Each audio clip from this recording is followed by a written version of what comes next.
Bayangkan, anda pulang ke rumah, tapi seluruh bandar sudah kosong tanpa sebarang kesan pergelutan. Inilah yang berlaku kepada koloni Roanoke pada tahun 1587. Seramai 115 orang lelaki, wanita dan kanak-kanak mendarat di Pulau Roanoke untuk membina hidup baru. Gubernur John White terpaksa berlayar pulang ke England untuk mengambil bekalan penting, meninggalkan keluarganya termasuk cucu pertamanya, Virginia Dare, dalam keadaan yang nampak sangat selamat ketika itu.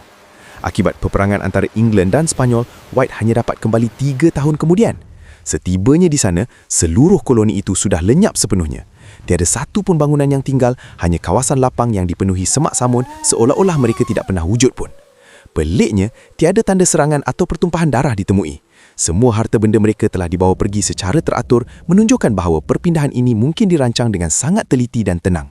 Satu-satunya petunjuk yang tinggal hanyalah perkataan Croatoan yang diukir pada sebatang tiang kayu dan huruf CRO pada sebatang pokok berhampiran. Apakah maksud sebenar di sebalik mesej misteri ini?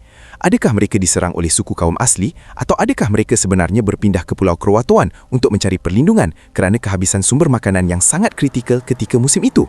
Pelbagai teori muncul daripada penculikan makhluk asing sehinggalah serangan puak gaib. Namun, sehingga hari ini, tidak ada satu pun bukti kukuh yang mampu menjawab ke mana sebenarnya mereka pergi. Jangan lupa like, komen dan share.